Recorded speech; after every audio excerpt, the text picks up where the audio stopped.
भन्छन्। र त्यस्तै गरी हामीहरूको पनि कुनै हामीहरूको टाइटल लेख्ने परम्परा छैन। तपाईहरु आफै विचार गर्नुहोस्। अहिले हामीलाई पनि थरी चाहिन्छ भनेर हामीले आफ्नो माइती घरको थरी र पति, किनभने आज पनि हामी सबैलाई थाहा छ हामीहरू महिलाहरूलाई देवी देवताहरू नै हाम्रा सबै महिलाहरू दुर्गा, सावित्री, नमो पार्वती पताये भन्छौँ।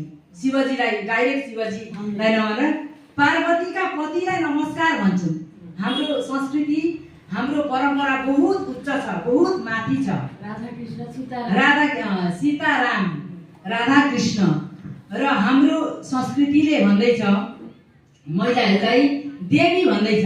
आज कुनै पनि जातमा तपाईहरु हेर्नुहोस्, हामीहरूको यो नेपाल शोषण थियो, पहिला बहुत अत्याचार थियो। उनीहरूले आन्दोलन गर्नु परेको थियो, त्यसै त आन्दोलन गरेका थिएनन् होला।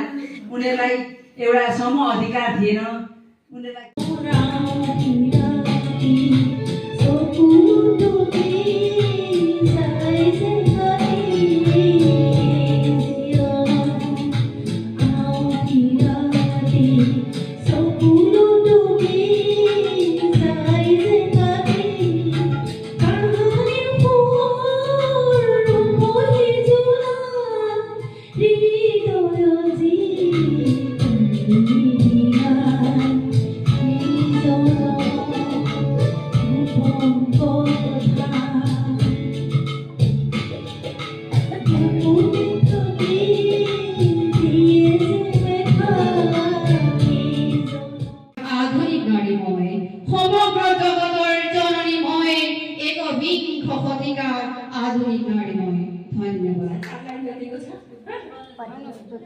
आजकल रोज सुबह कुछ पल निकाल लेती हूँ अपने लिए।